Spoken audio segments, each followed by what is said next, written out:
जय बाकी दोस्तों, मैं उमाकांत सेन जेबी ऑनलाइन क्लासेस में एक बार फिर आपका हार्दिक स्वागत करता हूं। दोस्तों, कल हम लोगों ने देखा था दोस्तों कोशिका भित्ति के बारे में। आज हम देखेंगे दोस्तों काय के बारे में, कोशिका झिल्ली के बारे में देखेंगे दोस्तों। और हम देखेंगे दोस्तों अब केंद्रक के बारे में। ठीक है, कोशिका जब हमने भित्ति के बारे में देखा था तो मैंने आपको बताया था कि कोशिका भित्ति जो होती है वह हमारी कोशिका झिल्ली के ऊपर चढ़ी होती है। ठीक है, ये बात मैंने आपको कल भी बताई थी। आज हम पढ़ेंगे कोशिका झिल्ली के बारे में। ठीक है दोस्तों, कोशिका झिल्ली हम पढ़ रहे हैं, कोशिका झिल्ली है। ठीक है, जंतु कोशिका की जो कोशिका झिल्ली होती है वह सबसे ऊपर होती है। वह सबसे ऊपर होती है मतलब बाहरी परत में होती है। कहाँ होती है दोस्तों? बाहरी परत में होती है। किसमें? अगर वो जंतु कोशिका है तो, अगर वह जंतु कोशिका है तो उसमें कोशिका झिल्ली बाहरी परत पर होती है। लेकिन दोस्तों अगर यही बात अगर पादप कोशिका में होती है, पौधों की कोशिकाओं में होती है, तो यहाँ पर दोस्तों कोशिका भित्ति के कारण इसकी जो लेयर होती है, इसकी जो परत होती है वह बाहरी तरीके से बाहरी तरफ नहीं हो पाती है। क्योंकि मैंने आपको बताया था कि कोशिका झिल्ली के ऊपर कोशिका भित्ति की परत होती है, कोशिका भित्ति का कवच होता है, इसीलिए यह बाहरी परत में नहीं होती है। क्योंकि पादप कोशिका में कोशिका झिल्ली के ऊपर कोशिका भित्ति की परत होती है, इसीलिए पादप कोशिका में कोशिका झिल्ली बाहरी परत में नहीं पाई जाती है। ठीक है दोस्तों, अब हम देख रहे हैं क्या? इसकी खोज। अब देखेंगे दोस्तों इसकी खोज किसने की। कोशिका झिल्ली की दोस्तों जो खोज है वह हमारे कार्ल नेगली या कार्ल कैमर ने की है। किसने की दोस्तों? कार्ल नेगली और कार्ल कैमर ने की है दोस्तों। इन्होंने क्या किया था सर? जो खोज की थी वह की थी कब? 1855 में। 1855 में कार्ल नेगली और कार्ल कैमर के द्वारा आपकी कोशिका झिल्ली की खोज की गई थी। इन्होंने खोज किस तरीके से की? मतलब लाल रक्त कणिकाओं के द्वारा पता लगाया कि कोशिका झिल्ली क्या होती है। इन्होंने पता किस तरीके से लगाया, जरा हम उसके बारे में भी देखते हैं। लाल रक्त कणिकाओं में दोस्तों जैसे उसमें हीमोग्लोबिन पाया जाता है, और आपको मालूम होगा दोस्तों कि लाल रक्त कणिकाओं में केंद्रक नहीं पाया जाता है। लाल रक्त कणिकाओं में मतलब ब्लड का जो सेल होता है उसमें केंद्रक नहीं पाया जाता है दोस्तों। आरबीसी में केंद्रक नहीं पाया जाता है। तो एक चीज तो दोस्तों यहीं पे क्लियर हो गई कि जब उसमें केंद्रक नहीं पाया जाता है इसका मतलब क्या है? आरबीसी का जो सेल है उसके अंदर केंद्रक नहीं है। उसके बाद उसमें से दोस्तों बचा हीमोग्लोबिन। उसमें से हीमोग्लोबिन को अगर अलग कर दिया जाए उस सेल में, देखिए सेल में केंद्रक पहले से नहीं है, केंद्रक उससे पहले से नहीं, उसमें बचा है अब हीमोग्लोबिन। उस हीमोग्लोबिन को अगर बाहर निकाल दिया जाए तो शेष क्या बचता है? शेष बचता है तो थैली का वो पैकेट झिल्ली जिसके अंदर वो भरा हुआ था। क्या भरा हुआ था? हीमोग्लोबिन जो भरा हुआ था। उसी बेस पर उन्होंने क्या आधार निकाला कि कोशिका झिल्ली जो होती है वह इस प्रकार की होती है कि जिसके अंदर सभी चीज एकत्रित होती हैं। ठीक है दोस्तों, अब देखेंगे दोस्तों हम आगे इसकी जो दोहरी परत होती है। कोशिका झिल्ली जो होती है इसकी दो लेयर होती हैं। क्या होती हैं? इसकी दो लेयर होती हैं, द्वि झिल्ली होती हैं, जिसे बाइलेयर्ड भी कहा जाता है। क्या कहा जाता है? जिसे बाइलेयर्ड भी कहा जाता है, या इसे द्विकला भी कहा जाता है, या इसे दोहरी झिल्ली भी कहा जाता है। इसका जो चित्र एक आकार होता है दोस्तों वह एक इस प्रकार का होता है। ये आपको चित्र दिख रहा होगा, और इसके बीच में जो जगह होती है, इसके बीच में दोस्तों ये जो जगह होती है, ये वाली जगह, इसको कहा जाता है दोस्तों लिपिड कहा जाता है। क्या कहा जाता है इसको? इसको लिपिड कहा जाता है दोस्तों। ध्यान से देखिएगा, आपको डिस्प्ले पर एक चित्र दिख रहा है दोस्तों कोशिका झिल्ली का। दोस्तों इसमें दो लेयर होती हैं। एक होती है दोस्तों आउटसाइड लेयर, जो कि आपको ऊपर तरफ दिख रहा है दोस्तों, ये नीले नीले कलर के जो आपको बबल्स दिख रहे हैं, ये कहलाती है दोस्तों आउटसाइड लेयर। इसके बीच में आपको कुछ पीले कलर का एक गैप दिख रहा होगा जिसमें से आपके कुछ रेसे रेसे से लटकते आपको दिख रहे हैं। निचले सिरे में फिर देखिए आपको छोटे छोटे से बबल्स दिख रहे हैं, एक लाइन में दिख रहे हैं। वह जो परत है वह इसकी इनसाइड लेयर है, मतलब एक आंतरिक लेयर है। ठीक है, इसमें दोस्तों ये जो बीच में जो जगह दिख रही है यह क्या कहलाता है दोस्तों? लिपिड कहलाता है, मतलब बाइलेयर भी कहलाता है दोस्तों। ठीक है, इस बाइलेयर में दोस्तों क्या होता है, ये जो नीले पीले कलर के जो दिख रहे हैं ना, ये गैप दिख रहा है, यह कहलाता है द्विकला या दोहरी झिल्ली कहा जाता है। यह होता है दोस्तों हमारा काय का चित्र, यह होता है हमारा कोशिका झिल्ली का चित्र होता है। इसमें जो लिपिड की जो मात्रा होती है दोस्तों वह होती है हमारी 40% की, और इसमें दोस्तों जो कार्बोहाइड्रेट पाया जाता है, ठीक है दोस्तों, यह जो कार्बोहाइड्रेट पाया जाता है इसकी मात्रा होती है 8% और जो प्रोटीन होते हैं इसमें प्रोटीन होते हैं दोस्तों 52%। कितने होते हैं? 52% होते हैं। इसमें दोस्तों जो लिपिड का जो हेड होता है, ये जो बबल्स दिख रहे हैं दोस्तों, इस बबल्स को हेड कहा जाता है और जो रेसे दिख रहे हैं उसको उसकी टेल कहा जाता है। टेल मतलब होता है पूंछ, इसमें पूंछ टाइप की लटकी हुई रहती है। तो ये जो हेड होते हैं इनके लिए कहा जाता है दोस्तों कौन से? फास्फोलिपिड पोलर हेड कहा जाता है। तो ये हमने देखा दोस्तों काय के बारे में, कोशिका झिल्ली के बारे में दोस्तों, जो कि इस तरीके से दिखाई देती है। इसका देखेंगे दोस्तों अब हम एक 3D डायग्राम किसका कि दोस्तों ये आपको दिख रहा होगा, इसका एक 3D डायग्राम होता है जिसका काम क्या है दोस्तों कि इसके जो अणु होते हैं, इसके जो कार्य करने के जो इसका जो द्रव होता है, इसके जो प्रोटीन होते हैं, इसका जो वाटर होता है, इस वाटर के लिए लेयर के इस पार से उस पार ले जाने के लिए, लेयर के अंदर ले जाने के लिए और लेयर से बाहर ले जाने के लिए इसका कार्य होता है। यह इस तरीके से कार्य करता है और इसकी संरचना इस प्रकार की होती है जो कि आपको चित्र के माध्यम से दिख रही है। पीले कलर में जो दिख रहे हैं आपके हेड हैं और ये जो आपको बीच में जो आपको दिख रहे हैं रेसे रेसे टाइप के लटके हुए रहे हैं वह आपकी टेल है। और दोनों हेड के बीच में ये जो आपको एक कांटेदार जो लेयर दिख रही है वह कहलाती है दोस्तों क्या?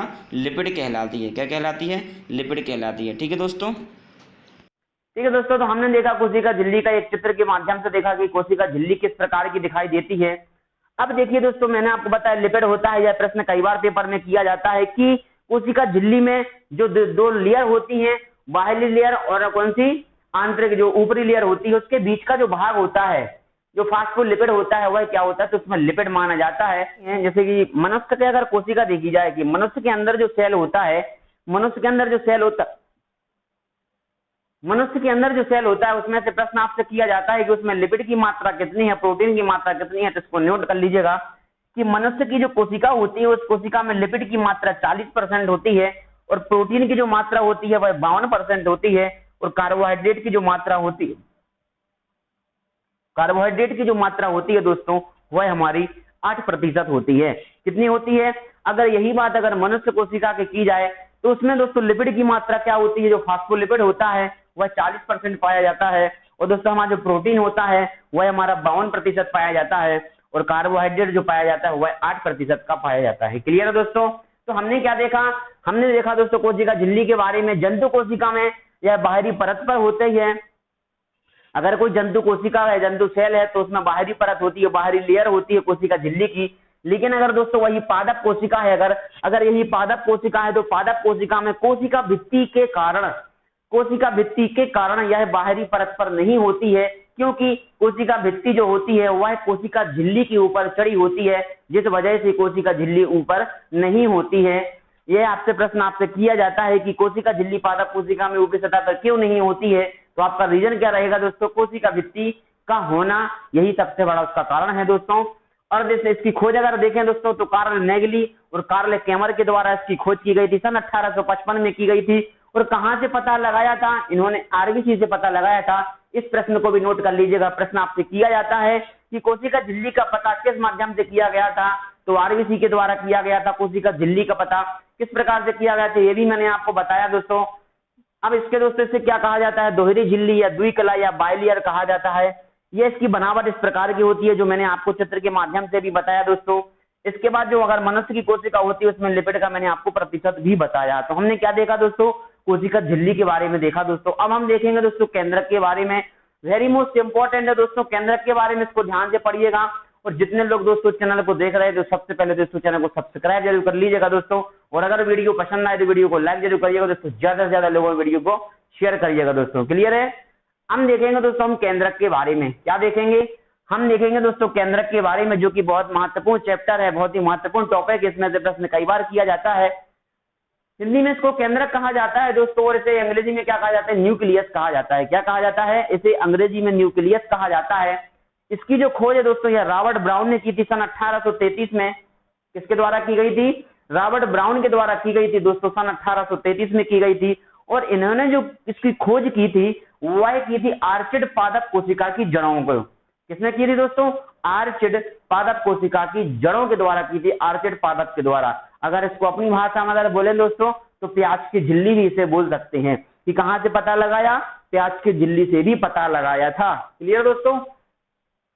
यह दोस्तों कोशिका का एक महत्वपूर्ण भाग है। केंद्रक के लिए कोशिका का महत्वपूर्ण भाग माना जाता है, क्योंकि सेल में कोई भी कार्य केंद्रक के बिना नहीं हो सकता है। इसको नोट कर लीजिएगा दोस्तों कि अगर कोई भी कोशिका है वह कोशिका सेल के बिना कोई भी कार्य नहीं कर सकता है, इसीलिए इसे कोशिका का महत्वपूर्ण भाग माना जाता है। इसको ध्यान से सुन लीजिएगा दोस्तों कि कोशिका में कोई भी कार्य केंद्रक के बिना नहीं हो सकता है, इसीलिए इसे केंद्रक को कोशिका का महत्वपूर्ण भाग माना जाता है दोस्तों। और जो केंद्रक का जो अध्ययन होता है, जो न्यूक्लियस का जो अध्ययन होता है दोस्तों, उसे कैरियोलॉजी कहा जाता है। क्या कहा जाता है दोस्तों? उसे कैरियोलॉजी कहा जाता है। अपन जैसे पढ़ते हैं दोस्तों कोई भी अध्ययन के बारे में, तो उसमें दोस्तों अगर आप केंद्रक के बारे में अध्ययन कर रहे हैं तो उस अध्ययन को क्या कहा जाता है? कैरियोलॉजी कहा जाता है दोस्तों। क्लियर है? इसमें दोस्तों एक अपवाद है। क्या है दोस्तों? इसमें एक अपवाद है, उस अपवाद को ध्यान से सुनिएगा। केंद्रक दोस्तों आरबीसी में केंद्रक नहीं होता है, जो कि मैंने आपको यहाँ कोशिका झिल्ली में भी बताया था। इसमें अपवाद यह है कि स्तनपायी जो स्तनपायी होते हैं उनमें भी केंद्रक नहीं होता है, और जो आरबीसी होते हैं, जो लाल रक्त कणिकाएं होती हैं, उनमें भी केंद्रक नहीं पाया जाता है। इसलिए क्या है दोस्तों? ये अपवाद है। क्या है दोस्तों? ये अपवाद है। इसको भी ध्यान रखिएगा दोस्तों कि आरबीसी में केंद्रक नहीं पाया जाता है और स्तनपायी में भी नहीं पाया जाता है दोस्तों। अब हम देखेंगे दोस्तों कोशिका की बड़ी कोशिकांग माना जाता है। देखिए कोशिका सेल में ये सबसे बड़ी होती है। सेल में इसकी जो आकृति होती है, इसका जो कार्य होता है वह बहुत ज्यादा होता है, क्योंकि इसके अंदर भी बहुत से फंक्शन होते हैं। इस वजह से इसे कोशिका का सबसे बड़ा अंग भी कहा जाता है। इसे केंद्रक के लिए कोशिका का सबसे बड़ा कोशिकांग कहा जाता है। क्लियर है दोस्तों? क्यों कहा जाता है? क्योंकि इसमें बहुत सारी चीजें होती हैं दोस्तों। क्या होती है इसमें? केंद्रिका भी होती है, केंद्र रस भी पाया जाता है, केंद्रक झिल्ली भी होती है। ऐसे कई प्रकार के इसमें ऑर्गन्स होते हैं, और इसका आकार बड़ा होने की वजह से इसे क्या कहते हैं दोस्तों? इसे आपका कोशिका का सबसे बड़ा कोशिकांग भी कहा जाता है। ठीक है दोस्तों, एक बार चित्र के माध्यम से भी हम देखेंगे दोस्तों केंद्रक क्या होता है। सामने देखिए आपको चित्र आपको दिख रहा होगा। देखिए दोस्तों आपको दिख रहा है न्यूक्लियस, केंद्रक। ये जो केंद्रक है दोस्तों, ये जो आपको पीले कलर की लेयर दिख रही है, ये जो पीले कलर की लेयर दिख रही है आपको गोल गोल, यह पूरा केंद्रक है। क्या है दोस्तों? यह पूरा केंद्रक है। और इस केंद्रक के अंदर ये जो रस भरा हुआ है, जो कि आपको ग्रीन कलर में दिख रहा है दोस्तों, इसको पास से देखिए। ये जो आपको रस दिख रहा है, ये कहलाता है दोस्तों क्या? केंद्रक रस कहलाता है, जिसके अंदर क्रोमेटिन पाए जाते हैं। क्या पाए जाते हैं दोस्तों? क्रोमेटिन पाए जाते हैं, लवण पाए जाते हैं, खनिज पाए जाते हैं और राइबोसोम वगैरह पाए जाते हैं। ठीक है दोस्तों, और ये जो आपको गुणसूत्र दिख रहे हैं दोस्तों, ये क्रोमेटिन क्या करते हैं? कार्य करके छोटे छोटे रेशों से मिलकर ये बड़े बड़े गुणसूत्र का निर्माण करते हैं।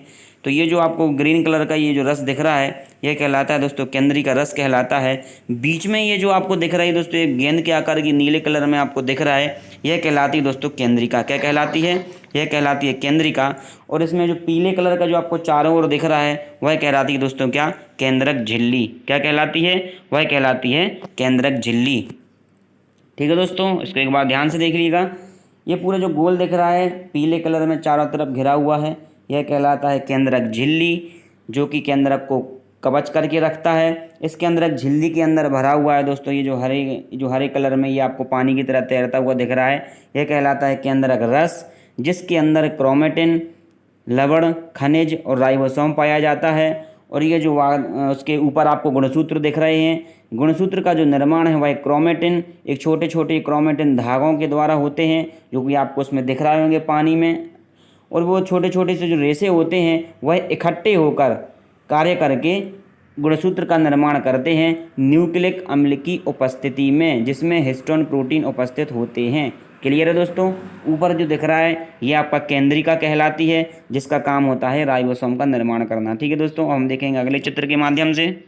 देखिए दोस्तों, हमने जो अभी चित्र देखा था उसका जो रियल चित्र होता है वह इस तरीके का दिखाई देता है, जो कि आपको डिस्प्ले पे दिख रहा है दोस्तों।